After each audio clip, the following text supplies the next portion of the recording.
ሀዘንተኛው ያለው ከቤት አልወጣም። ጓደኞቼ ለብሰው ወደ ስራ ሲወጣ ያቸዋለሁ በበር። ያን ስሜት ማስተናገድ ከባድ ነው። ከቤት ቁጭ ብዬ ይመሻል። ምንድነው የተፈጠረው ነገር? ምንድነው ያጋጠመሽ? ንገሪን እስቲ። አሁን ላይ መስማት አልችልም ሙሉ ለሙሉ። ከዛ 4 ሰርጀሪ አድርጌያለሁ። አሁን ላይ ምንም አልሰማም። ባላምንበትም ትንሽ ተጨቃጨቀን። እኔ አልተኛም፣ እሷ ተኝ፣ ችግር የለውም። መጨረሻ እሷ አሸነፈች፣ ተኛው ማለት ነው። ተሰራል። ስወጣ ነበረች እስከ 3ኛው ሰርጀሪ ድረስ ነበረች በህይወት ማለት ነው። 4ኛው ሰርጀሪ ተሰርቼ ስገባ ነበረች።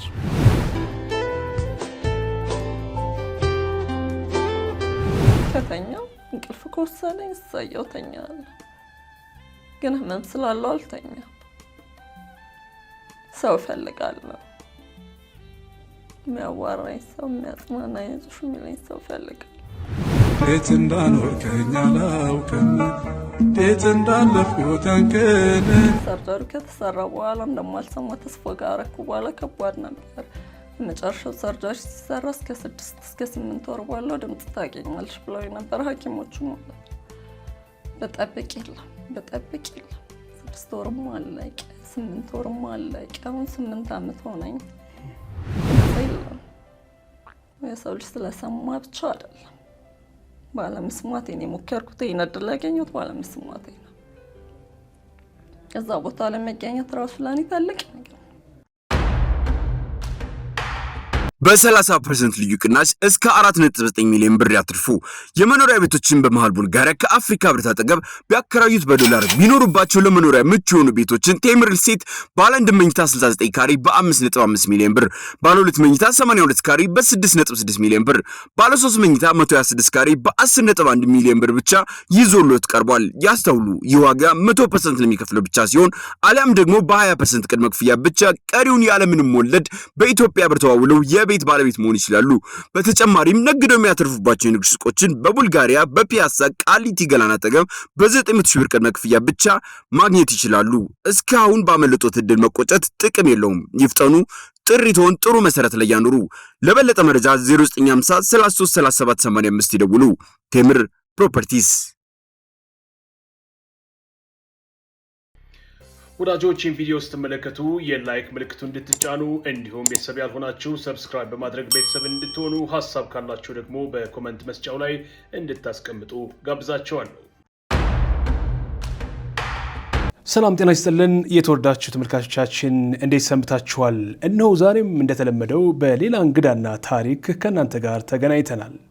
የዛሬ እንግዳችን ከተወሰኑ ሳምንታት በፊት የቁንጅና ውድድር ላይ ተሳትፋለች። ይህ የቁንጅና ውድድር ግን እንደ መደበኛው የቁንጅና ውድድር ሳይሆን መስማት ለተሰናቸው የተዘናዳ የቁንጅና ውድድር ነው። በዚያም ውድድር ላይ ተሳትፋ አሸንፋ ሀገሯን ወክላ ወደ ሀገሯ ተመልሳለች። ታዲያ ይቺ ወጣት ወይም የዛሬ እንግዳችን በርካታ የህይወት ፈተናዎችን ተጋፍጣለች። መስማት የተሳናት በቅርቡ ወይም ከ8 ዓመታት በፊት በመሆኑም የህይወት ፈተናዋን እጅግ እየከበደ አድርጎባታል። ለመሆኑ እነዚያን የፈተና ጊዜያት እንዴት ተሻገረች? ዛሬስ ከምን ላይ ቆማለች? የሚለውን ከእናንተ ጋር በምናደርገው ቆይታ ትነግራናለች። እስከ ፕሮግራማችን ፍጻሜ ድረስ አብራችሁን ቆዩ። ይህም ፕሮግራም በማህበራዊ ሚዲያ የምትመለከቱ ደግሞ ቻናሎቻችንን ላይክ፣ ሼር፣ ኮሜንት እንዲሁም ያልተወዳጃችሁ ደግሞ ሰብስክራይብ በማድረግ እንድትቀላቀሉን በመጋበዝ የዛሬውን ፕሮግራማችንን እንጀምራለን። ከስምሽን ጀምር እስኪ። ስሜ ሀብታሟ፣ ብዙዎች ደግሞ የሚያውቁኝ በጽናት በሪታ፣ በጣም ብዙ ሰዎች የሚያውቁኝ። የምታውቂ ስሜ ሀብታሟ። ሀብታሟማ ግርማ። ሀብታሟ ግርማ። እንግዲህ ያው የአፍ እንቅስቃሴን መሰረት አድርገሽ ነው የምትመልሸው። የአፍ እንቅስቃሴ ይገባኛል በደንብ። ልትሳሳቻችም? የአፍ እንቅስቃሴ ይገባኛል። አልሰማም። ባለመስማቴ እንዳለ ሆኖ ረጅም ጊዜ ሞከርኩት። በአፍ እንቅስቃሴ ነው ብዙ ከሰው ጋር መግባባው፣ ከሚሰሙ ሰዎች ጋር፣ መስማት ከማይችሉ ጋር ትንሽ ቋንቋ እችላለሁ። ዋው! እስኪ ሀብታሟ ወደኋላ ልመልስሽ፣ ስለ ልጅነትሽ። ልጅነቴ ደስ የሚል ነበር። የት ነው የተወለድሽው? የተወለድኩት ጎንደር አዘዞ። ዋው! በ3 ወር እድሜ ነው ወደ አዲስ አበባ የመጣሁት። ያው እድገቴ አዲስ አበባ ነው። ትምህርትም ሁሉም ነገር የጨረስኩት አዲስ አበባ ነው። እድገቴ ለቤት ሁለተኛ ልጅ ነኝ። ታላቅ ወንድም አለኝ። ስትፎክሪ እንዴት ነው ስትኮሪ? እኔ ጎንደሬ ነኝ ታያለሽ? ጎንደሬ ነኝ ታያለሽ? ያው ተወለድኩባት እንጂ ማለት ነው አላደግኩባት። ግን እሄድ ነበር። ክረምት ላይ አያት አለችኝ፣ አክስት አሉኝ፣ የአክስት ልጆች አሉኝ በእናቴ ማለት ነው። እሄዳለሁ ክረምት ላይ። የምወዳት ከተማ ናት። በብዛት እሄዳለሁ ክረምት ላይ። ይሄ ያደግሽው ብዙ ጊዜሽን ያሳለፍሽው አዲስ አበባ ነው? ያደግኩት አዲስ አበባ የ3 ወር ልጅ ሆኜ ነው የመጣሁት። ያው ዳዳ የሚያልኩት 1 ዓመት የተቀበረው አዲስ አበባ ነው። ያደግኩት አዲስ አበባ ነው። ያው ትብታ የተቀበረው ጎንደር ስለሆነ። መልካም። እስኪ ስለ ቤተሰቦችሽ ንገሪኝ። ስለ ቤተሰቦችሽ፣ ስለ ፋሚሊ። ለቤተሰቦቼ ሁለተኛ ልጅ ነኝ ብያለሁ። ታላቅ ወንድም አለኝ። በቃ በአባቴ ዘንድ ተወዳጅ ነበርኩኝ በጣም። ልጅ ሆኜ ቢሞትም አውቃለሁ የነበረውን ነገር። ለእኔ በጣም ልዩ ትኩረት፣ በጣም ፍቅር ነበረ። 12 ዓመት እንደዛ እያለሁ ነው ያረፈው እሱ ማለት ነው። ከዛ በኋላ እስከ ረጅም ጊዜ ድረስ ያደግኩበት፣ ነፍስ እስካወቅኩበት፣ ለስራ እስከበቃሁበት ሰዓት ድረስ ከእናቴ ጋር ነበረ ብዙውን ጊዜ ያለፍኩት። እሷ ደግሞ ከምል በላይ ጠንካራ እናት ነበረች። እሱ ከሞተ በኋላ ሁሉም ነገር ኃላፊነቱ እሷ ላይ ነበረ። እኔ እንጃ ከምል በላይ ጠንካራ እናት። ሁሉም እናቶች ጠንካራዎች ናቸው፣ ግን በጣም ብዙ ዋጋ ከፍላለች ልጆቿ ለማሳደግ። ቆራጥ እናት ናት። ያመነችበት ነገር ልጅ ቀጥ ለጥ ብሎ ማደግ አለበት ብላ ነው የምታምነው እና በጣም ብዙ ዋጋ ከፍላለች። አባቴ ልጅ ሆኜ ስላረፈ ማለት ነው ፍቅሩን እንጂ ማስታወሰው ብዙም አይደለም፣ ግን ስለሷ በጣም ብዙ ማውራት እችላለሁ። አሁን በህይወት አሉ? የለችም፣ በህይወት የለችም። ካጧት አሁን 5 ዓመት ሆነኝ። እስካረፈችበት ሰዓት ድረስ በቃ ፍቅርንም እናትነትንም ሁሉንም ነገር አጣጥማ ያዘች ሴት ነበረች። ብዙ ነገር ከሷ ወስጃለሁ። ብዙ ነገር፣ በጣም ብዙ ነገር። ለምሳሌ ምን ወሰድሽ? ጥንካሬዋን፣ ባለሙያነቷን፣ ለህይወት የሚከፈል ዋጋ፣ ታማኝነቷን። ፋዘር ሲሞት ገና ወጣት ናት፣ በዛ እድሜ ማለት ነው። ምንም ብትወልድም ብዙ አይነት ነገሮች ይመጣሉ። እሷ ግን ሌላ ትዳር አታስብም ነበር። አላገቡም? ሌላ አላገባችም። ይመጡ ነበር የጋብቻ ጥያቄዎች፣ ግን በቃ ልጆችን ለሌላ ሰው አላሳይም ነበር እሷ ጥያቄ። ትንሽም ስደት ላይ ቆይታለች። እሱንም ጥላን የመጣችው ለእኛ ብላ ማለት ነው። የት ነበሩ? ጀርመን ነበረች። ልጆችን ጥያ አልቆይም ብላ ቆርጣ መጣች ማለት ነው። ይሄ ደግሞ ለልጆቿ የከፈለችው ዋጋ ነው። መሞት አልነበረባትም ብዬ የማስባት ሴት ናት። እውነት ብዙ አልኖረች። እናትሽ ከሞቱ በኋላ ምን ፈተናዎች ገጠሙሽ? እቴቴ ከሞተች በኋላ እቴቴ ነው የምላት። እቴቴ ከሞተች በኋላ ከመሞቷ በፊት ነው መስማት ያቆምኩት ያለው ነገር። እሷ ከመሞቷ በፊት ነው መስማት ያቆምኩት። ከሞተች በኋላ ከባድ ነበር ማለት እንደ ጓደኛ ነበር። አብረን ነው ተያይዘን ማታ ወክ የምንወጣው፣ ቤት አብረን ነው ቡና የምንጠጣው። በጣም ብዙ ነገር አብረን ነው የምናወራው። ኢቨን ልብስ ጫማ እንኳን አብረን ነው ሼር የምናረገው። ለሚያሰው 2 የወለደች አትመስልም። እህት ጓደኛ ነው የምትመስለው። ከሞተች በኋላ ጓደኛ ማጣት፣ እናት ማጣት ከባድ ነው ስሜቱ። እሷ ከሞተች በኋላ በጣም ከባድ ነበረ። በተለይ ለእኔ በጣም ቅርቤ ስለነበረች በጣም ከባድ ነበረ እውነት። እስካሁንም በቃ ባትሞት ብዬ ነበረ የምመኘው እውነት የምናገረው። ብዙ ብትኖርልኝ ደስ ይለኝ ነበር። ኖሯ ብዙ ነገር ብታይ ደስ ይለኝ ነበር። በምን ምክንያት ነው የሞቱት? በምን ምክንያት ነው? አሟት ነው የሞተችው። ትንሽ ጊዜ ታሟለች። እየተማርሽ ነበር ያኔ? ትማሪ ነበር ያኔ ትምህርት? እሷያለች ተሰርል እሷያለች የስራ ሰው ነበርኩ። ጠዋት ወጥቼ ማታ እገባለሁ። ምናልባት በሳምንት አንዴ እረፍት ይኖረኛል። በምገባበት ሰዓት ከእሷ ጋር ነው የማሳልፈው። አንዳንዴ ሌሊት ነው የምገባው 5 ሰዓት 4 ሰዓት የስራ ባህሪ ማለት ነው። ድካም ይኖራል። በሳምንት አንዴ ግን አሪፍ ጊዜ አሳልፋለሁ ከእሷ ጋር። ቡና እንጠጣለን፣ እሑድ ቀን ቡና እንጠጣለን፣ እንጫወታለን፣ ቤተክርስቲያን እንሄዳለን ምናምን። በቃ በሳምንት አንዴ በደንብ ጊዜ ይኖረናል። ስራ ከሌለኝም እንደዛ። ምን አይነት ድጋፍ ያደርጉልሽ ነበር? አንቺ ለምሳሌ መስማት ሳትሽ ስትቀሪ እናትሽ ምን አይነት ድጋፍ ነበር የሚያደርጉልሽ የነበረው? ከባድ ነበረ ለሱ ማለት ከመጀመሪያው ጀምሮ አብራኝ ነበረች። መጀመሪያ ቶንሲል ነበረ ያመመኝ። ስራ ላይ ያለው ቶንሲል በብዛት ቶንሲል ያጋጥምህ ይላ ምንም የመዋጥ መቸገር ምናምን። ከዛ ማታ ቤት ስገባ እንዳመመኝ ነገርኳት። ዝንጅብል ምናምን ሻይ እናቶችን ባህሪ ታውቀው። ዝንጅብል ደግሞ ከዚህ ምናምን ተዳረገልኝ፣ ጠጣው፣ ለውጥ የለኝም። ከዛ በነጋታው ሐኪም ቤት ሄድኩኝ። መርፌ ተወጋው የቶንሲል ማለት ነው። 3 ቀን እንደዚህ ምንም አይነት ለውጥ የለኝም። ከዛ ጤና ጣቢያ አብረን ነበር ሄድነው ከማዘር ጋር ማለት ነው። ማለት በዛ ሰዓት ብቻዬን መንቀሳቀስ አልችልም። መራመድ አልቻልሽም? መንቀሳቀስ አለመቻል ሳይሆን ያንገዳግደኛል፣ ብዥ ይልብኛል እና እንደዚህ ብቻዬን ራሴን ችዬ መሄድ አልችልም። ሰው ያስፈልገኛል ከጎኔ። አብረን ነበር ሄድነው ጤና ጣቢያ። ሪፈር ወደ ጥቁር አንበሳ ተጻፈልን። ከዛ በነጋታው አብረን ሄደን ጥቁር አንበሳ ማለት ነው። ጥቁር አንበሳ ስንሄድ ያልጠበቅነው ነበር የሆነው። ጆሮ ኢንፌክሽን አለው፣ አሁኑኑ መተኛት አለባት። ባላምንበትም ትንሽ ተጨቃጨቀን። እኔ አልተኛም፣ እሷ ተኝ፣ ችግር የለውም። መጨረሻ እሷ አሸነፈች፣ ተኛው ማለት ነው። ተሰራልኝ። ስወጣ ነበረች እስከ 3ኛው ሰርጀሪ ድረስ ነበረች በህይወት ማለት ነው። 4ኛው ሰርጀሪ ተሰርቼ ስገባ አልነበረች።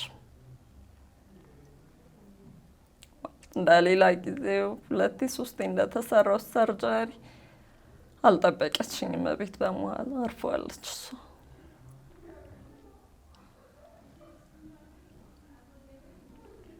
ሶስቴ ሰርጀሪ አድርጌያለሁ። ያ ከባድ ነበረ ለሷ።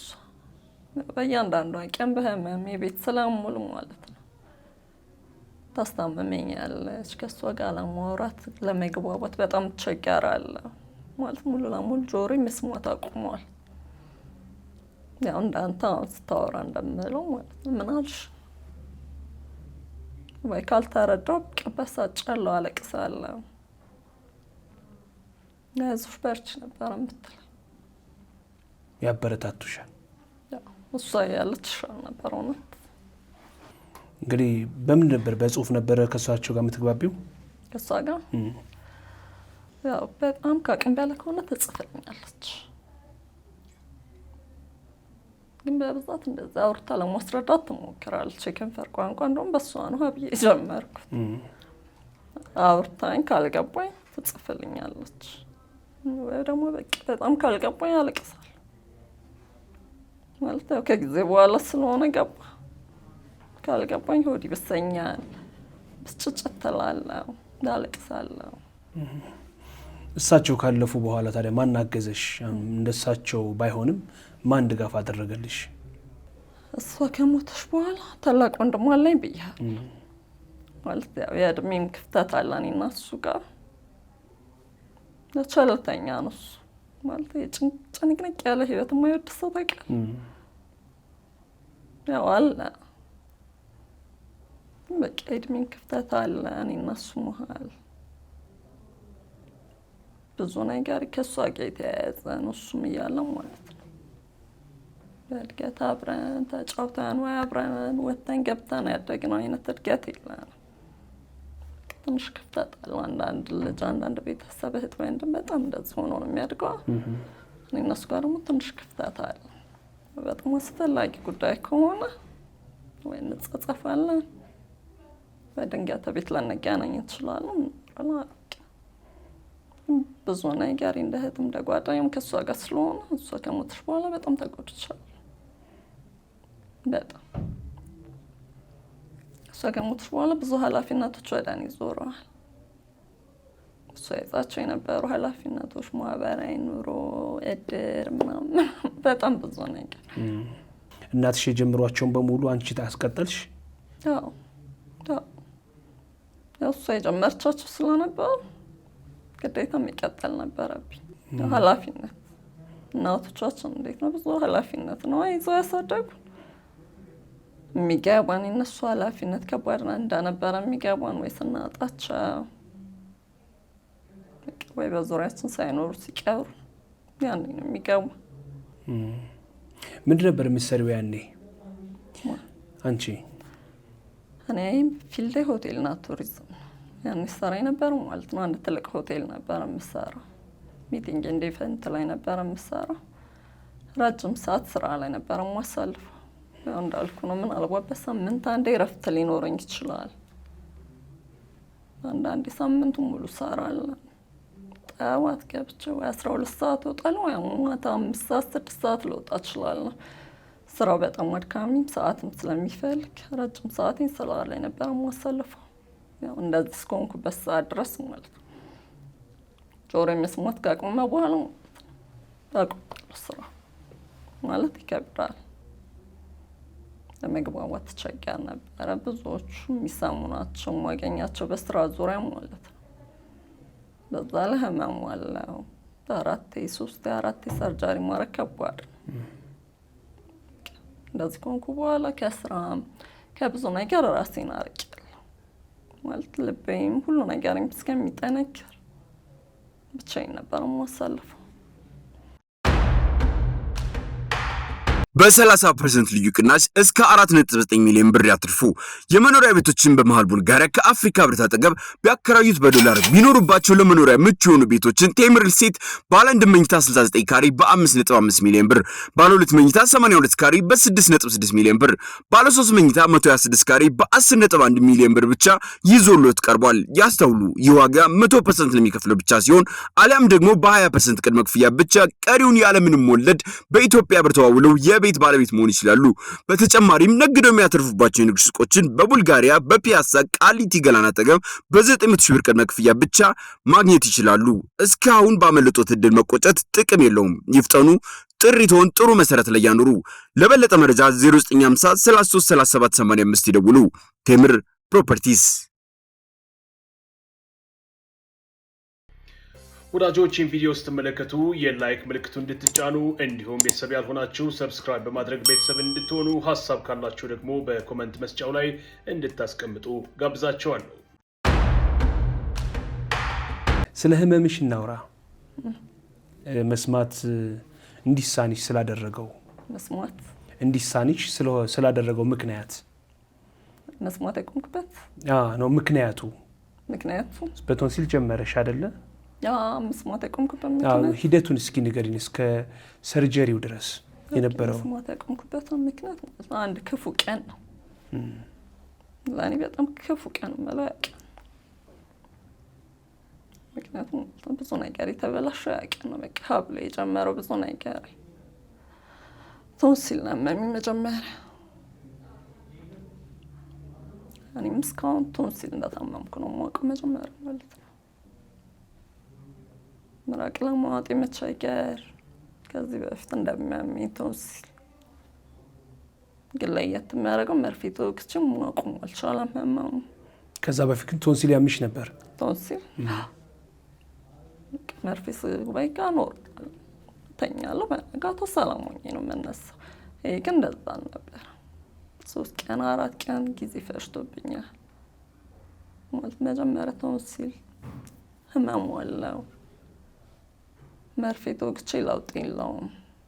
እንደውም መርፌ ከተወጋሁ በነጋታው ምናምን የሚያዝ አይነት ስሜት እዚህ ጋር አይኔ ብሬ ማለት በቃ ከዚህ በላይ ሰላም ያለ መሆን አይነት ስሜት፣ መንቀሳቀስ ብቻዬን አለመቻል።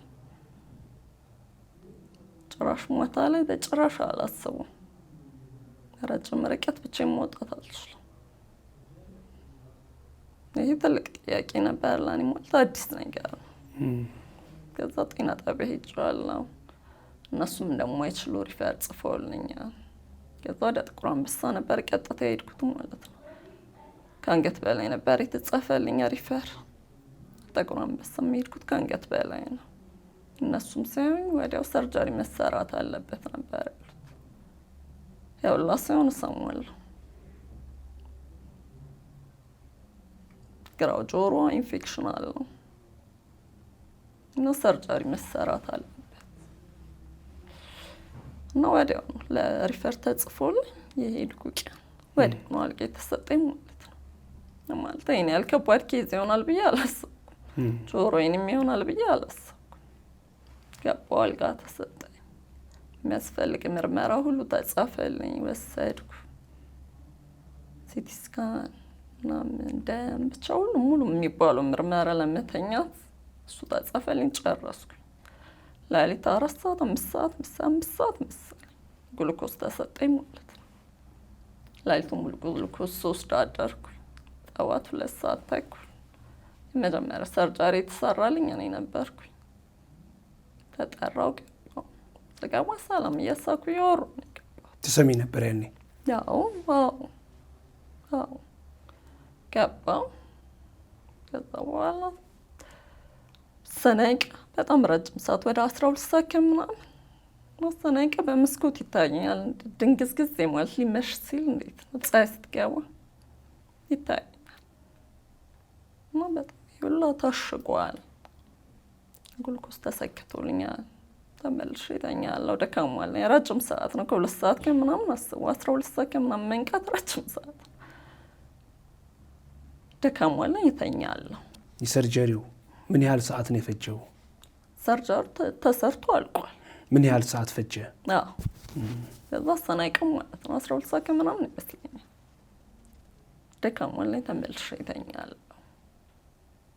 እንደዛ ሆነ። ከሰርጀሪ ክፍል አልወጣሁም ነበር። ሰርተው ጨርሰው ወደ ማረፊያ ተኝቻለሁ እንጂ ወደ ዋናው አልጋ ክፍል አልገባም። ከዛ ወደ አልጋ ክፍል ገባሁ ማለት ነው። በእንደዛ አይነት ሁኔታ 3 ቀን እዛው ቆየሁ። ከባድ ነበር። ህመም አለው በጣም ከምልህ በላይ ማለት ነው። አሁን ስላለፈ ቀላል አድርጌ ሳወራው እንጂ በጣም ከባድ ነበር። 3 ቀን እዛው ቆየሁ። ከ3 ቀን በኋላ ወጣሁ ማለት ነው ወደ ቤቴ። ወጣሁ ስለ በእግሬ ተነስቼ አልወጣሁም። ተደግፌ ምናምን ወጣሁት በስትሬቸር። መንቀሳቀስ አልችልም። ቤት ስገባ ይኸኛውም አይሰራም። እጄና እግሬ ማለት ሰርጀሪ የተሰራበት ፓርት መንቀሳቀስ አልችልም። በአንድ ጎንህ ብቻ መተኛት እራሱ አስቡ ከባድ ነው። ለመንቀሳቀስ በዚህኛው ጎኔ ለመተኛት ስፈልግ ስቃይ ነው። አለቅሳለሁ በጣም። መድኃኒት በየሰዓቱ ወስዳለሁ ማስታገሻ። በእንደዛ አይነት ሁኔታ 15 ቀን ቆየሁ ማለት ነው። ያ ሲሆን ቀኝ ጆሮ ይሰማል። ከ15 ቀን በኋላ ቀጠሮ ነበረ ለምን ፋሻው ሊፈታልኝ ማለት ነው። ከመጀመሪያው ሰርጀሪ በኋላ ምን ተፈጠረ? እስኪ እሱን ንገሪኝ። የመጀመሪያው ሰርጀሪ በቃ ግራው ጆሮ መስማት አቆመ። ሰርጀሪ ተሰርቼ ስወጣ አልሰማም። ከባድ ነው። ሁለቱም ጆሮ ቢሰማ አሪፍ ነው። አንዱ ጆሮ መስማት አቆመ። በቃ ተስፋ ያደረኩት ማለት ነው ሰርጀሪው ነው ብዬ ተስፋ ያደረኩት። ከዛ በኋላ የመስማቱ ነገር ይኖራል ብዬ በ15 ቀን ሄጄ ነበረ ብያለሁ። ከዛ ፋሻው ተፈታልኝ። እዚህ ጋ ያለው ፋሻ ነው የተፈታልኝ እና ይሄኛው በጣም ብዙ ውስጡ ተጠቅጥቆ ነበር። ሰርጀሪ ስለዝም ብሎ እንደዚህ የተቆረጠ አይደል። በጣም ብዙ ነው ተቆርጦ የወጣው እና ውስጡ የገባው ጨርቅ በጣም ብዙ ነው። 15 ቀን የመጀመሪያ ቀጠሮ ሲሄድ ይኸኛው ነበር የተፈታው ማለት ነው። የሚያስፈልገኝ መድኃኒት ጻፉልኝ ምናምን፣ እንዴት ነሽ ምናምን፣ ህመሙ አለው ምናምን ያለውን ነገር ጨርሼ ተመለስኩ። በ15 ቀን በሳምንት ይቀጥሩኛል እነሱ ማለት ነው። በሁለተኛው ቀጠሮ ሲሄድ ይኸኛው ፋሻው የተጠቀጠቀው መውጣት ነበረበት። ከዛ ሲወጣ በጣም ብዙ ነው የተጠቀጠቀው ማለት ነው። እና ይሄኛው ሲወጣ ይሄኛው ይሰማል፣ ይሄኛው ይሰማል ብዬ ነው የማስበው። ድምፅ የለውም ይሄኛው፣ ግን ብዙም ትኩረት አልሰጠሁትም። ለምን ይሄኛው ስለሚሰማ ግድ አልሰጠኝም። ይሄኛው የተደረገው ወጣ። ከዛ በኋላ ህመም ነበረው በጣም ነፋስ ሲያገኘኝ ያመኛል፣ ራስ ምታት አለኝ፣ የቆየ የሚመጣ ህመም አለው። እስከሚደርቅ የተሰራው እስከሚደርቅ በጣም አሰቃይቶኛል። በዚህ መሀል ነበር ይሄኛው ጆሮዬ መቀነስ አይነት ነገር ያመጣ እና ሰው ሲያወራ እላለሁ። ከፍ ያለ ድምፅ ካልሆነ በደንብ አይሰማኝም። እና ቀጠሮ ሲሄድ ሊያዩኝ ቼክአፕ ሊያዩኝ እሄዳለሁ ብያለሁ። በሚሄድበት ሰዓት እነግራቸው ነበር። ይሄኛው በቃ ሙሉ ለሙሉ መስማቱን ትቷል፣ ግን ቢያንስ ኪያጌክም በየሆነ ሰዓት መስማት እስከሚችል ድረስ ለዚህኛው መፍትሄ ይስጡኝ እና የእነሱ መልስ ማለት ነው ያስደነገጠኝ። 8 ወር ይሄኛው 8 ወር ሲሞላው ይሄኛው ሰርጀሪ መሰራት አለበት ድጋሚ። የመስማት ደግሞ ሌላ ደነጋጤ ነው። ባላምንበት በቃ ያሉኝን ይዤ ሌላ የግል ሐኪም ቤቶች መንከራት ጀመርኩ ማለት ነው። እና የግል ሐኪም ቤት በሚሄድበት ሰዓት ይሉኝ የነበሩት ሐኪሞች መጀመሪያ ሳትናቂ ቢሆን ኦኬ ልናግዝሽ እንችላለን፣ ያለውን ነገር ማወቅ እንችላለን። አሁን ግን እነሱ የሰሩት ሰርጀሪ እነሱ ናቸው። እኛ ምንም ነገር ልናገዝሽ አንችልም። በእንደዚህ አይነት ሁኔታ በግሌ በጣም ብዙ ሐኪም ቤት ዞርኩኝ፣ ግን በቃ ተመሳሳይ መልስ ነው የሚሰጡኝ። 8 ወር ቆየሁ። በህመም ማዘኑም አለ፣ ማልቀሱም አለ፣ ፍርሃቱም አለ። 8 ወር ቆየሁ። በ8 ወር አልጋ ተሰጠኝ ለቀኙ ጆሮዬ ማለት ነው። ገባሁ፣ ተሰራ ሰርጀሪ። ተመሳሳይ ነው ከዚህ ጋር የተሰራው ሰርጀሪ ማለት ነው። እስከ ገባሁበት ሰዓት ድረስ ቢያንስ ድምፁን ዝቅ ቢል ተሰማል። ትሰሚ ነበር? የሚያወራኝ ሰው ከፍ አድርጎ ካወራኝ ይሰማል። ተሰርቼ ወጣሁ። ስወጣ ምንም ድምፅ አላገኝም እና እኔ ተስፋ ያደረኩት በቃ ፋሻ ስለተጠቀለልኩ እሱ ይዞት ነው። ምክንያቱም ይሄኛው ብዙ ፋሻ አይደል ተጠቅጥቆበታል አልኩ። በቃ ፋሻው ስለተጠቀጠቀ እንጂ እሰማለሁ። 3 ቀን ቆየሁ። ቀኝ ጆሮዬ ተሰርቶ እዛው 3 ቀን ቆየሁ። ወደ ቤት ገባሁ። በፊት ከግራው ጆሮዬ ይሄኛው ትንሽ ይሻላል። 15 ቀን ቆየሁ። ፋሻው ሊፈታ ሄድኩኝ ጥቁር አንበሳ ማለት ነው። ተፈታ፣ ፋሻው ወጣ። ምንም አይነት ድምፅ አላገኝም ምንም። እና ሐኪሜ ያወራኛል፣ አልሰማም ነበር። እኔ መልስ አልሰማም፣ የምታወራው አይሰማኝም።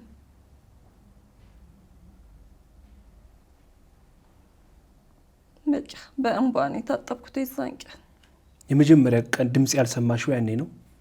ይሄኛው ብዙም እንትን አላልኩትም ማለት በቃ ይሄኛው ይሰማ ስለነበረ ገባ።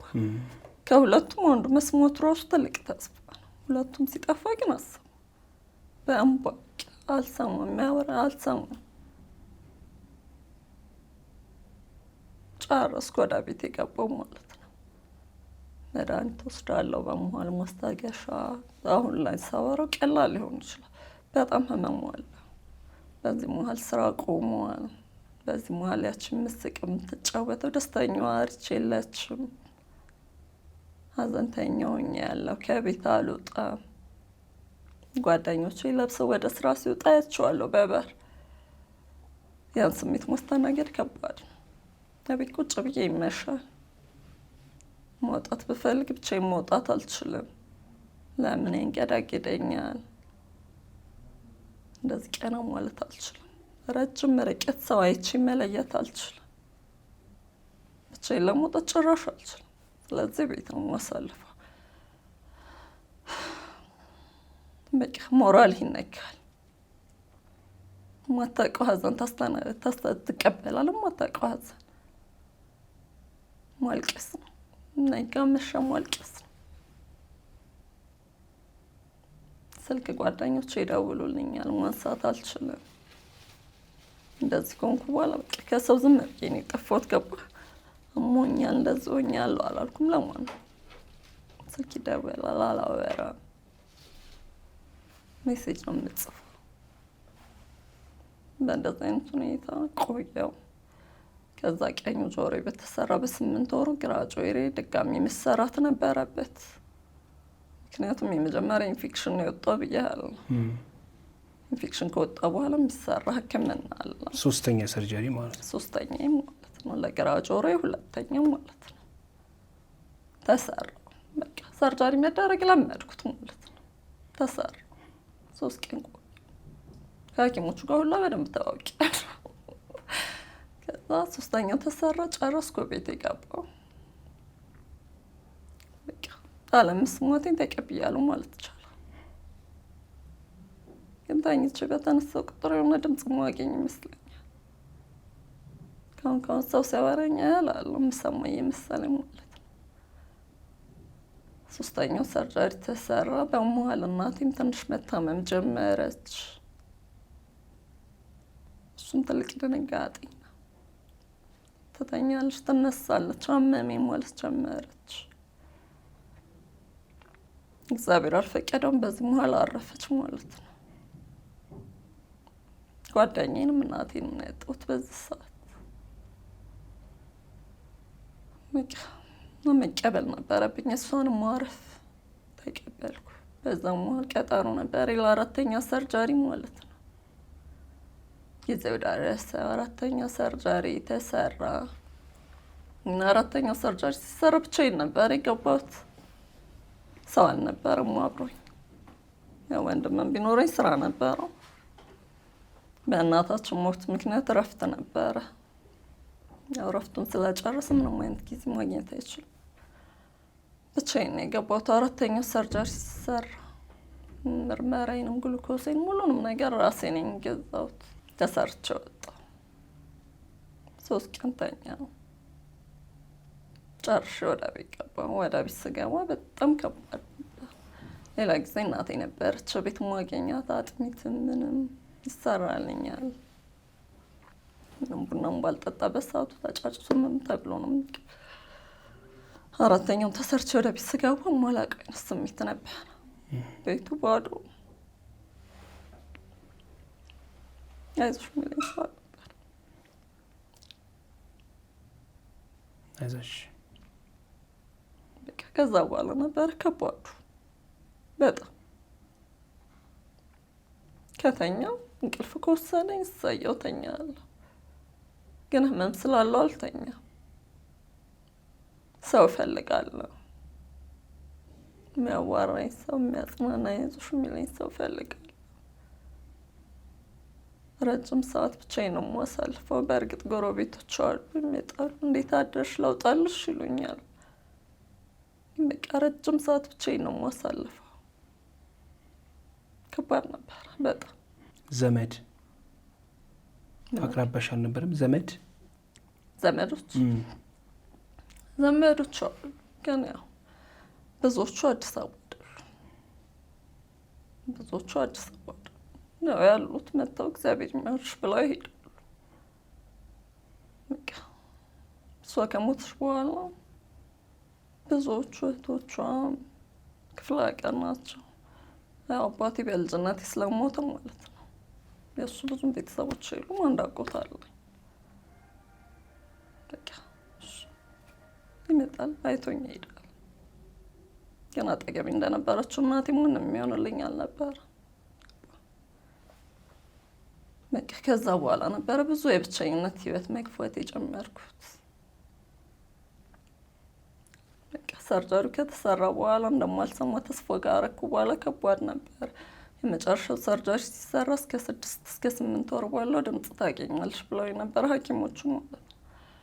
በጠብቅ የለም 6 ወርም አለቀ፣ 8 ወርም አለቀ። አሁን 8 ዓመት ሆነኝ፣ ድምፅ የለም። ረጅም ጊዜ ተስፋ አረግ ነበር። ድንገት የሆነ ሰዓት በቃ የሚከፍት ይመስለኝ ነበር። ምንም አይነት ድምጽ ማግኘት የለም። 4 ማለት ነው ሰርጀሪ ያልኩት በእንደዚህ አይነት ሁኔታ 4 ሰርጀሪ ካረጋ ጨረስኩ በኋላ ድንገት ማላውቀው አይነት ስሜት ነበረኝ። በ30% ልዩ ቅናሽ እስከ 4.9 ሚሊዮን ብር ያትርፉ። የመኖሪያ ቤቶችን በመሃል ቡልጋሪያ ከአፍሪካ ህብረት አጠገብ ቢያከራዩት በዶላር ቢኖሩባቸው ለመኖሪያ ምቹ የሆኑ ቤቶችን ቴምር ሪል ስቴት ባለ 1 መኝታ 69 ካሬ በ5.5 ሚሊዮን ብር፣ ባለ 2 መኝታ 82 ካሬ በ6.6 ሚሊዮን ብር፣ ባለ 3 መኝታ 126 ካሬ በ10.1 ሚሊዮን ብር ብቻ ይዞሎት ቀርቧል። ያስተውሉ፣ ይህ ዋጋ 100% ለሚከፍለው ብቻ ሲሆን አሊያም ደግሞ በ20% ቅድመ ክፍያ ብቻ ቀሪውን ያለምንም ወለድ በኢትዮጵያ ብር ተዋውለው ቤት ባለቤት መሆን ይችላሉ። በተጨማሪም ነግደው የሚያተርፉባቸው የንግድ ሱቆችን በቡልጋሪያ በፒያሳ ቃሊቲ ገላን አጠገብ በ900 ሺህ ብር ቅድመ ክፍያ ብቻ ማግኘት ይችላሉ። እስካሁን ባመለጦት እድል መቆጨት ጥቅም የለውም። ይፍጠኑ። ጥሪቶን ጥሩ መሰረት ላይ ያኑሩ። ለበለጠ መረጃ 0950 33 37 85 ይደውሉ። ቴምር ፕሮፐርቲስ። ወዳጆችን ቪዲዮ ስትመለከቱ የላይክ ምልክቱ እንድትጫኑ እንዲሁም ቤተሰብ ያልሆናችሁ ሰብስክራይብ በማድረግ ቤተሰብ እንድትሆኑ ሐሳብ ካላችሁ ደግሞ በኮሜንት መስጫው ላይ እንድታስቀምጡ ጋብዛችኋለሁ። ከ8 ወር በኋላ መስማት ሳትቺ ስትቀሪ 4 ሰርጀሪ ከተሰራው በኋላ በቃ መስማት አቆመ። ከዛ ምን ወሰንሽ? የምልክት ቋንቋ ለመማር በኋላ 5ኛ ሰርጀሪ አድርጌያለሁ። 5ኛ ጭንቅላቴን ማለት አዲስ ስሜት ነበረኝ። የራስ ምታት የማዞር እና እኔ ረጅም ጊዜ የሚመስለኝ ማለት ነው። ግን ምናልባት ከሰርጀሪ ጋር የተያያዘ ነው ብዬ ነበር የማስበው። እዚህ ጋር የማበጥ አይነት ስሜት፣ የማመም አይነት ስሜት ስለብጣት አለኝ። አንዳንዴ ይጨምራል፣ አንዳንዴ ይቀንሳል። ለመተኛት በጣም ያስቀኝ ነበር። አልተኛም ማለት እችላለሁ። ረጅም ጊዜ እውነት በጣም ትንሽ ሰዓት እተኛለሁ። ህመም አለ። ከዛ መታየት ጀመርኩ። 4 ሰርጀሪ አድርጌያለሁ ብያለሁ። ለምንሽ ማለት ሰርጀሪው ሁሉ አቅሜን አጥቻለሁ፣ ገንዘቤን አጥቻለሁ። ገባ። ከዛ መታየት ጀመርኩኝ። ይሄኛው ማለት ነው ምንም ምቾት አልሰጣል። በቃ ጤና መውጣት አለበት። አስወጣሁት ማለት ነው። መውጣት ነበረበት፣ አስወጣሁት። እሱ ከወጣሁ በኋላ እግዚአብሔር ይመስገን መተኛት ጀመርኩ። ከዛ በኋላስ ምን ወሰንሽ? መስማት ሳትቺ ስትቀሪ የምልክት ቋንቋ ለመማር ምናምን አልሞከርሽም? መስማት ካቆምኩ በኋላ ማለት ነው በጣም ብዙ ከባድ ነገሮች አሳልፌያለሁ። ምን ስወጣ ታክሲ መያዝ በጣም ከባድ ነው ለእኔ። በቃ አለመስማት አዲስ ነገር ነው ለእኔ። ከእሱ ጋር መላመድ ራሱ ጊዜ ይፈልጋል፣ ትዕግስት ይፈልጋል፣ አምኖ መቀበል ይፈልጋል። ያው እንዳልኩ የከንፈር ቋንቋ ነው የምችለው። ሁሉም ሰው ደግሞ ተመሳሳይ አያበራ። በዙሪያ ያለ ሰው አንተ እንዲገባ እንድትረዳ የሚያወራው፣ አንዳንዱ ደግሞ ያወራል። ገባ ለሚሰማው ሰው ብቻ። በዙሪያ የማይሰማ ሰው ትንሽ ሰው ሊኖር ይችላል። ለዛ ሰው ምቾት ስትል ታወራለህ እንዲገባ አድርገህ። ከሌለ ደግሞ ማለት የሚሰሙ ሰዎች ስለሆኑ እንደፈለክ ነው የምታወራው። በመውጣት ሰዓት ታክሲ ለመያዝ ይቸገራል። በተለይ የተለየ ቦታ ለመሄድ ከእኛ ሰፈር ሜክሲኮ ለመሄድ ነው አንድ ታክሲ ስለሆነ አይከብደኝ። ወደ ደግሞ ለመሄድም አይከብደኝም። ከዛ በኋላ ያሉ ቦታዎች ግን ለመሄድ ከባድ ነው ለእኔ። እንደውም በስህተት የሚሄድባቸው ቦታዎች ብዙ ነበሩ። ረዳቶቹም ሲጠሩ አይገባህም። በተለይ ኮሮና የነበረበት ሰዓት እንደውም ለመስማት የተሳናቸው ከባዱ ጊዜ ይመስለኛል። ማክስ ነው አታዩም። ምንም አይነት የአፍ እንቅስቃሴ አለ። ቋንቋ አልችልም። በዛ ሰዓት ከባድ ነበር። የምልክት ቋንቋ ለመማር አስቤ ጀምሬ ነበር። ግን ረጅም ጊዜ እንዳልኩ አለመስማቴን መቀበል ከብዶኝ ነበረ። እሰማለሁ ብዬ ነበረ ተስፋ ማረገው። የምልክት ቋንቋ ለመማር ጀመርኩ። ከዛ በቃ መጨነቅ ሆነብኝ። ውስጤም ነው መቀበል አልቻለም። 2 ሳምንት ገባሁ ትምህርቱን ማለት ነው። ከዛ በቃ አቆምኩ። ማለት ምንም ነገር ተጨንቄ የሚያዝ አልችልም በህይወቴ ሳምንበት ይሆናል። እስከዛ በቻልኩት አቅም ትንሽ ነገሮች እሞክራለሁ። አሁን አትችይም? አሁን ላይ እሻላለሁ ከበፊት። አሁን ላይ ለመግባባት አይከብደኝም። ወይም ደግሞ መስማት የተሳናቸው የምልክት ቋንቋ የሚችሉ ሰዎች የሚያወሩት ይገባኛል። ከበፊት እሻላለሁ አሁን በደንብ ማለት ነው። ያው ወጥቼም አልነበር ከኢትዮጵያ። እነሱ የምልክት ቋንቋ ነው ብዙዎቹ የሚጠቀሙት። እኔ ደግሞ በከንፈሬም አወራለሁ። ትንሽ ቋንቋ እችላለሁ። ያን ያህል አልከበደኝም።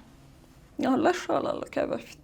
ከባድም ቢሆን አሁን ላይ እግዚአብሔር ይመስገን። የሕክምና ስህተት ነው ያለሽ ማን ነው? እንደዚህ ሆንሽው በሕክምና ስህተት እንደሆነ እንዴት አወቅሽ? በሕክምና ስህተት ነው ስቲል ነው አሁንም ድረስ ማለት ነው የምለው ይሄንን በሕክምና ስህተት ነው። ምክንያቱም አንደኛ የሄድኩበት ጉዳይ እኔ ቶንሲል ነው የታመምኩት። ከዛ በፊት ምንም አይነት የጆሮ ህመም የለኝም። ገባ ያለመስማቱ ነገር እሰማለሁ። ቶንሲል ነው የታመምኩት። ጤና ጣቢያም ከአቅማችን በላይ ነው ብሎ ሪፈር ይጻፈልኝ። ከአንገት በላይ ሰርጀሪ ተሰራልኝ። የጆሮ ኢንፌክሽን ነው ተባልኩ። እስካሁን ድረስ ለእኔ ምንም ግልጽ አይደለም እውነት ለመናገር። የመጀመሪያው ሰርጀሪ ሲሰራልኝ ሲቲ ስካን ተነስቻለሁ ብያለሁ። ያለው የሕክምና ማስረጃ ነበረ እና እሱ ለማውጣት ሞክሬ ነበረ መሀል ላይ ማለት ነው፣ ግን ማግኘት አልቻልኩም። የት ነበረ? ጥቁር አንበሳ እና ማግኘት አልቻልኩም። ለምን ጠፋ የሚለው ነገር እስካሁን ጥያቄ አለ። ቢያንስ የሲቲ ስካን ውጤት ምን እንደሆነ ያሳያል። የተጻፈውም ነገር ምን እንደሆነ ማወቅ ይቻል ነበረ። ከአንድ የመጡ ሐኪሞችም አግኝተውኛል ብያለሁ እና እነሱም የጠየቁኝ መጀመሪያ በቃ ጤና ጣቢያ ሪፈር ብሎኝ ሰርጀሪ የታዘዘበት ሲቲ ስካን የተሰራበት እሱን ውጤት ማየት ይፈልጉ ነበር እና ሄጄ ነበር ጥቁር አንበሳ። ማግኘት አልቻልኩም። በፖሊስ ማዘዣ ሁላ አስወጥቼ አስጠይቄያለሁ። ማግኘት አልቻልኩም። አላውቅም። ከዛ በኋላ አራተኛው ሰርጀሪ ከተሰራ በኋላ የሕክምና ቦርድ ጽፎልኛል ወረቀት ማለት ነው ወጥቼ መታከም እንደምችል። ከዛ አንዳንድ የግል ምርመራዎችን ማድረግ ነበረ። ይኸኛው ጆሮ በጣም ተስፋ እንዳለ ነው። ግራ ጆሮ ከባድ ነው። እሱም በማዳመጫ የመስማት እድል እንዳለው ማዳመጫ ስል እንደዚህ የሚደረገው አይደለም። እዚህ ጋር የሚጋጠሙ አለ ኮክሬን የሚባል እሱም ማድረግ እንደምችል ተጽፎልኛል። የሕክምና ማስረጃዬን ግን ማግኘት አልቻልኩም። ከመጀመሪያ ጀምሮ ያለው ማለት ነው እጄ ላይ ሕክምና ቦርድ 3ኛ 4ኛ የተሰራበት ሲቲ ስካን ውጤት ምናምን አለ። ግን መጀመሪያ የነበረውን ወረቀት ማግኘት አልቻልኩም። እስቲ ስለ ቁንጅና ውድድሩ እናውራ። እንዴት ወደ ቁንጅና ውድድሩ አመራሽ? የሄድሽበት የቁንጅና ውድድሩ እንዴት ነበር የተጀመረው? እስቲ ከመጀመሪያው እናውራ። እንዴት ወደዛ ሄድሽ? የቁንጅና ውድድር በፊት ሃይስኩል እያለሁ ሞዴሊንግ ሰራ ነበር። ለረጅም ጊዜ ፍላጎቴ ነው። መረጃ የለኝም ነበር ማለት መስማት ተሳነኝ ኮንኩ በኋላ ማለት ነው። ብዙ መረጃ አይኖረኝም። ያው የተጻፈ ነገር ካላነበብክ ለዚህ አየር በአየር የሚመጣ ነገር አትሰማም። ፈለገ ማንበብ ይጠይቃል መረጃ ለማግኘት እና አነብ ነበረ በጣም ማለት ነው። ድንገት ነበር ያየሁት ይህንን ውድድር። ለምን አልሞክርም እና ከእነሱ ጋር ተጻጻፍ ነበር። ሙሉ መስፈርቱ ማሟላት ችያለሁ። ከዛ ተመረጥኩ ማለት ነው። ጨረስኩ። ከመጨረሴ በፊት ከባድ ነበረ። ስፖንሰር ማግኘት በጣም ያደክማል። በጣም ብዙ ቢሮዎች ሄጃለሁ። በጣም ብዙ በሮች አንኳኩቻለሁ። በዚህም ሁሉም መሀል አንድ ድርጅት ነበረ ለእኔ ስፖንሰር ለማድረግ ፈቃደኛ ነበረ፣ ሆሴ ሪል ስቴት። በቃ እነሱ ሙሉ ወጪሽን እኛ እንሸፍናለን፣ ህልምሽን ሄደሽ አሳክተሽ በድል እንድትመለሽ እንመኝልሻለን ብለው እነሱ ነበረ ስፖንሰር ያደረጉ። በቃ የእነሱን ስፖንሰር ሳገኝ ሞራሌም ጨመረ ማለት ነው። ጨራረስኩ ዝግጅቴን። ከዛ ማሳወቅ ነበረብኝ ለኢትዮጵያ ሕዝብ። ያው ያሳለፍኩትን ብዙዎቹ ስለሚያውቁ ሄድኩኝ ውድድሩ ፊሊፒን ነበረ። ፊሊፒን ሲቡ ከተማ ነበረ። ረጅም ሰዓት በረራ ነው። ሄድኩኝ። ስሄድ ተቀበሉ። እንግዳ ነበረ። እኔ ሁሉም ነገር ማለት ወጥተሽ አታውቂም ከሀገር ከዛ በፊት? እኔ ብቻዬን ሄድኩት። ብዙዎቹ ተወዳዳሪዎች 3-4 ማህበር አላቸው፣ የመስማት የተሳናቸው። እኛም አለን ኢትዮጵያ ውስጥ ድጋፍ አላቸው የሚያግዛቸው ሰው። ብቻ 3-4 ሆኖ ነው የመጡት። በጣም ትንሽ የሚባሉ ኬንያ 2 ሆኖ ነው የመጡት። ኢትዮጵያ ብቻዬን ማለት ነው። ተቀበል ውድድሩ እስከሚጀምር በየቀኑ ለመሄድ ነበረ። በየቀኑ እንወጣለን፣ ከተማ እናያለን። በዛው ለማል ከነሱ ጋር ለመግባባት ደግሞ ሌላ ፈተና ነበር። ቋንቋ አልችልም፣ የምልክት ቋንቋ አልችልም ብያለሁ። በእርግጥ ባፌ እናገራለሁ። ውድድሩ ላይ ሙሉ በሙሉ በሚባል ደረጃ የሚሰማ ሀሳብ የለም። ዋና አዘጋጆቹም አይሰሙ፣ ተወዳዳሪዎቹም ሊያግዙ የሚመጡትም አይሰሙ። ዋና ዓላማው መስማት የተሳናቸው ማበረታታት። በቃ ሞክራለሁ በየቀኑ እያሻሻልኩ አብረውኝ ከነበሩ ተወዳዳሪዎችም ጋር አሪፍ ጊዜ ነበረ። የውድድሩ ቀን በቻልኩት አቅም የኢትዮጵያን ባህል ሁሉንም ነገር ለማስተዋወቅ ሞክሬያለሁ። በምን አስተዋወቅሽ? በምልክት? የመጀመሪያው ኢንተርቪው ነበር። ማለት ማለፊያው ምንድነው የሚባለው? ተመራጮች ውስጥ ለመግባት ኢንተርቪው ነበር። ኢንተርቪው በምልክት ቋንቋ ነው። አልከበደኝም። 5 ጥያቄ ነበር። 5ቱንም በምልክት ቋንቋ ጨርሻለሁ። ማለፊያ ሲነገር በቃ ሞራሌ በጣም ጨመረ ማለት ነው። ከዛ የውድድሩ ቀን ከባድ ነበር፣ ያስፈራ ነበር። 1-2 እያልኩ መውጣት ጀመርኩ እና የኢትዮጵያ ባህላዊ ልብስ ነበረ አሳየ ነበረ፣ ጭፈራ ነበረ። የማን ጨፈርሽ? ጎንደር። ሙዚቃ ያለ ሙዚቃ ነው የምትጨፍረው። ይከፈታል፣ ግን ከሙዚቃው ጋር ተስማምቶ አትጨፍረው።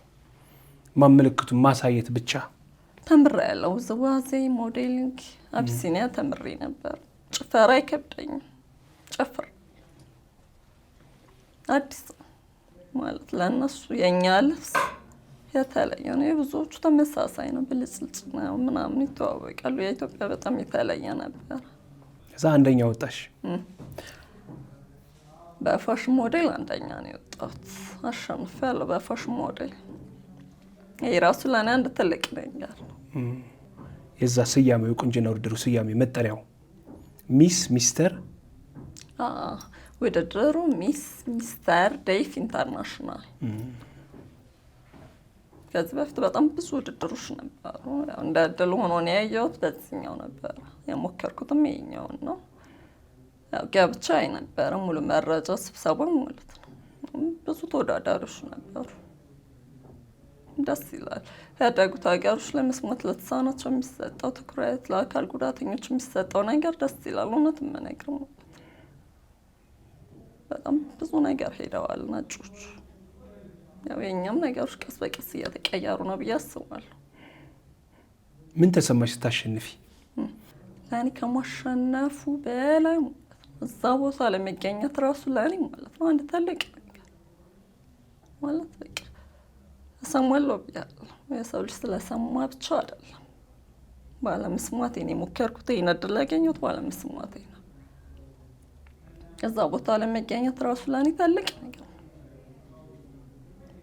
ሳሸንፍ ደስተኛ ነኝ በጣም። እውነት የምነግርህ ማለት ለፍቻለሁ። የልፋቴን ውጤት አግኝቻለሁ።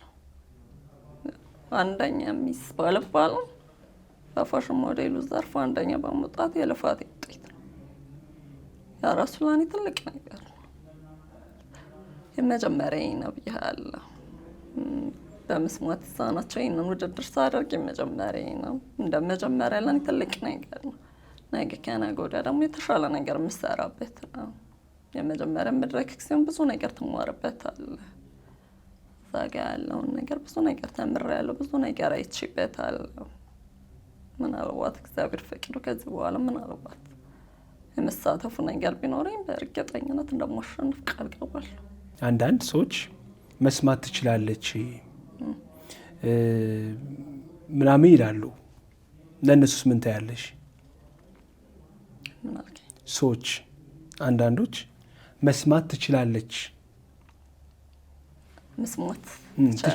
ይላሉ። ብዙዎች መስማት ትችላለች። በጣም ብዙ አወራለሁ።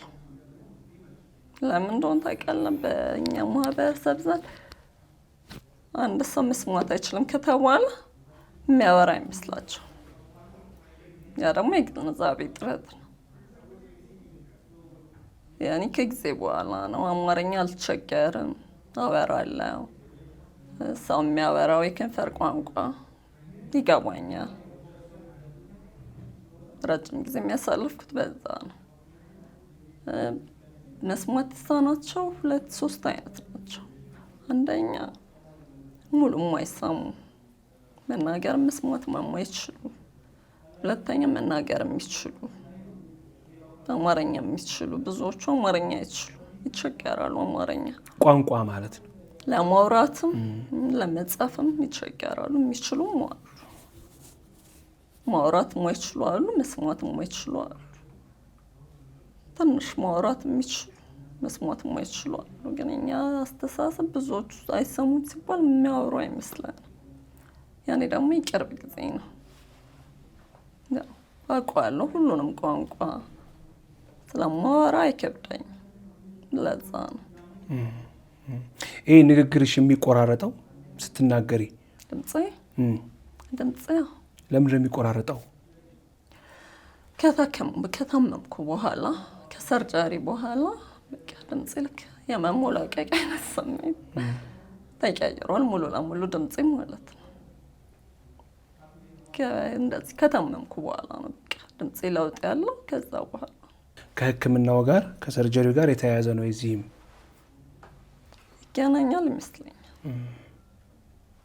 ከአንገት በላይ አይደል?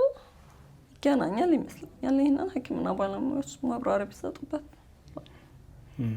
ግን ከእንደዚህ በቃ ከታመምኩ በኋላ ነው ድምፄ እንደዚህ ሆነው፣ ሰርጀሪ ከተሰራው በኋላ እንደዚህ ሆነው ማለት ነው።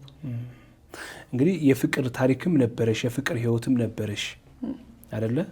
የፍቅር ህይወት ነበረሽ። አሁን ብቻሽን ነው ያለሽው። ያው ፍቅረኛ ነበረኝ። መቼ እንደዚህ ከሆንኩ በኋላ ከባድ ጊዜ ነው ያሳለፍኩት ብያለሁ። ባለመስማቴ ብዙ መስራት እያቻልኩ ብዙ ሮጭ ሳልጠግብ ነው እንደዚህ ሆንኩት። ብዙ በምሰራበት ሰዓት ነገ ከነገ ወዲያ ብዬ እንደ የትኛውም ወጣት ማስበው ብዙ ነገር ነበር፣ ራሴን ለመቀየር ራሴን ለማሻሻል። በዚህ መሀል መሰበር ከባድ ነው። በዚህ መሀል ሁሉም ነገር ዜሮ ሲሆንበት ከባድ ነው። በቃ በፊት ስቃለሁ፣ በጣም እጫወታለሁ፣ አክቲቭ ነኝ። እንደዚህ ከሆንኩ በኋላ ሁሉም ነገር ቀርቷል። በዚህ መሀል ነበር እሱን የተዋወቅኩት ማለት ነው። ድንገት ነው የተዋወቅነው። እናወራ ተገናኘን፣ ተዋወቅን በአካል እና ከኔ በላይ እሱ ይጨንቀው ነበር። እንዴት ነው ሳገኝሽ፣ እንዴት ነው ማወራሽ? እና ሲያገኝ እንዳሰበው አይደለም ማለት ቀላል ነበረ ለእኔ። እሱ ሲያወራ መረዳት ለእኔ በጣም ቀላል። ከዛ በኋላ ደስተኛ ነበር ከተዋወቅኩት በኋላ።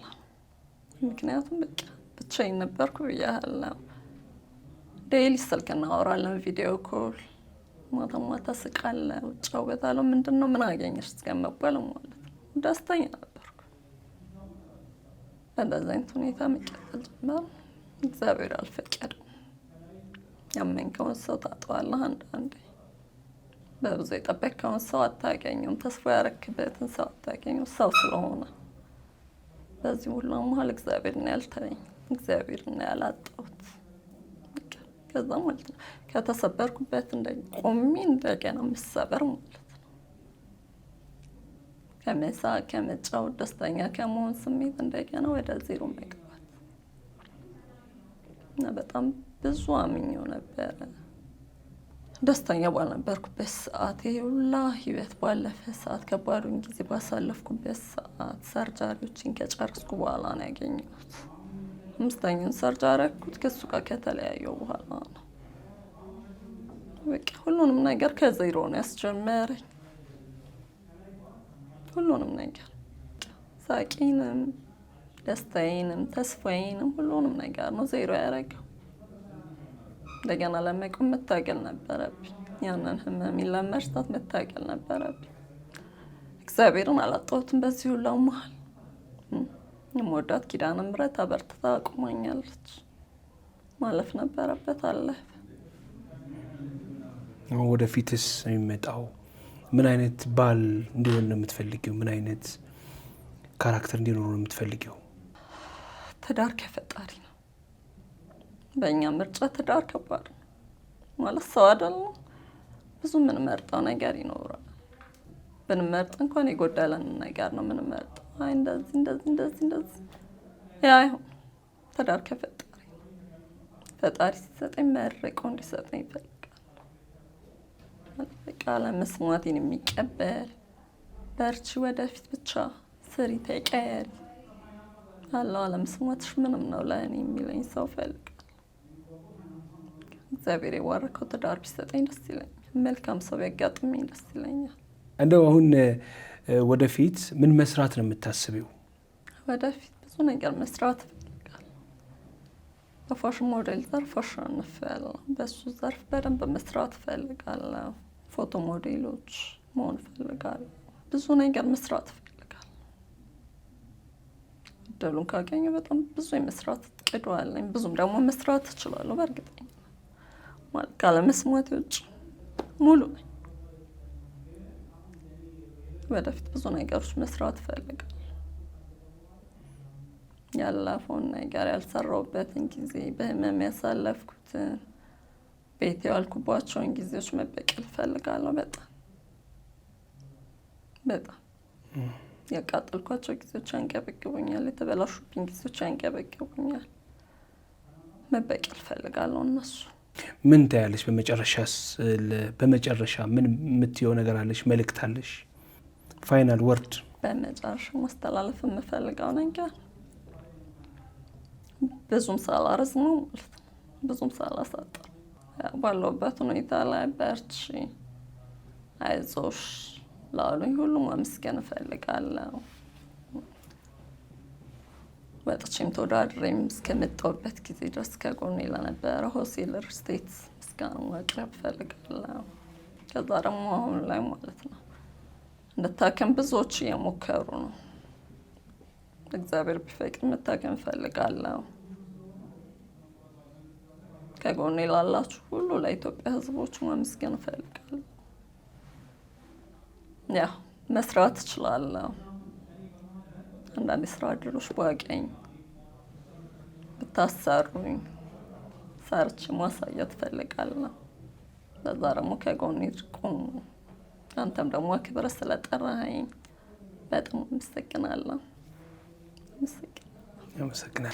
ለዛሬ ያዝነው ፕሮግራም እንግዲህ የተመልካቾቻችን ይሄን ይመስል ነበር። ከመልካሟ እንዲሁም ከቁንጅና ውድድር አሸናፊዋ ሀብታሟ ጋር ያደረግነውን ቆይታ ወዳችሁታል ብለን ተስፋ እናደርጋለን። በድጋሚ የማህበራዊ ሚዲያዎቻችንን ላይክ፣ ሼር፣ ኮመንት እንዲሁም ሰብስክራይብ በማድረግ እንድትወዳጁ በመጋበዝ የዛሬውን ፕሮግራማችን በዚሁ አጠናቅናል። በያላችሁበት ሰላም ሆኑ።